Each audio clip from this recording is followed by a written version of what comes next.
Բարև իմ շատ սիրելի հայրենակից։ Արմատ մեդիայի եթերում Ադրբեջանի կուլիսներում հերթական հաղորդաշարն է։ Խոսելու ենք Ադրբեջանում կալանավորված եւ լրտեսության մեղադրանքով դատապարտված մի ֆրանսիացի քաղաքացու մասին։ Իհարկե, լրտեսության գործեր առհասարակ աշխարհում շատ են տեղի ունենում։ Սրանք կարելի է առհասարակ չանանդառնալ, սակայն հաշվի առնելով Ադրբեջանում միապետական կարգերը եւ Ադրբեջան-Ֆրանսիա լարված հարաբերությունները, կարծում եմ, որ այս թեման արժանի է ուշադրության։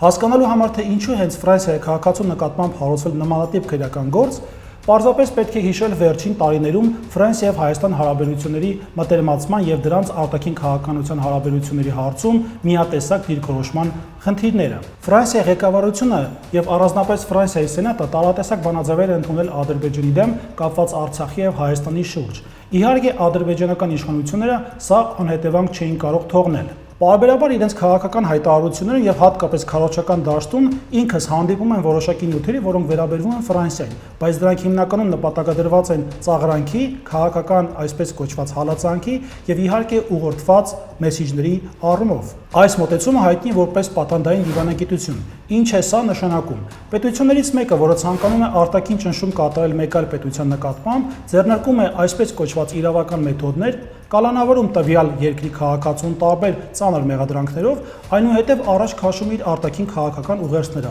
պարտադրելով այդ պետությանը, այսինքն հակառակորդ պետությանը, գալ իրեն հարմար քաղաքական դաշտի մակարդակ։ Առհասարակ, Ադրբեջանում լրտեսության գործերը լայն տարածում ունեն։ Դրանք հիմնականում կիրառվում են այն մարդկանց նկատմամբ, ովքեր որոշակիորեն խոչընդոտում են կամ բացահայտում են այնպիսի քաղաքական տեղեկություններ, որոնք էական վնաս են հասցնում Ադրբեջանի այսպես կոչված միջազգային իմիջին։ Իհարկե, ես չեմ փորձելու անդառնալ այս քրեական գործին, քանի որ այն ոտից գլուխ շինծու է եւ կարիք չկա այն մեկնաբանելու, սակայն շատ կարեւոր է հասկանալ Ադրբեջանի կողմից առաջ քաշվող լրտեսության դիվանագիտությունը որքան է վտանգավոր տարածաշրջանի եւ ոչ միայն այլ պետությունների նկատմամբ։ Հասկանալի է, որ տարածաշրջանը գտնվում է բավական լարված իրավիճակում եւ Ադրբեջանը պետք է օգտվի այս իրավիճակից, որպեսզի կարողանա Ադրբեջանի եւ Ֆրանսիայի հարաբերությունները, որը գտնվում է բավական լարված եւ դժվար իրավիճակում, բերել ավելի շատ Ադրբեջանի հարմար դաշտ։ Այս պայմաններում կիրառվում է, ինչպես նշեցի, պատանդային դիվանագիտությունը, փորձելով այս մեթոդով Ֆրանսիային զերծ պահել Հայաստանի հետ հարաբերությունների խորացումից։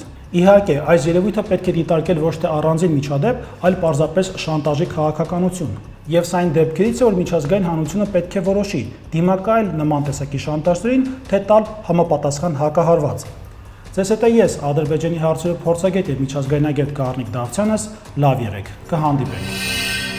Բաժանորդագրվեք Արմատ մեդիայի ալիքներին YouTube-ում, Facebook-ում, Instagram-ում եւ Telegram-ում։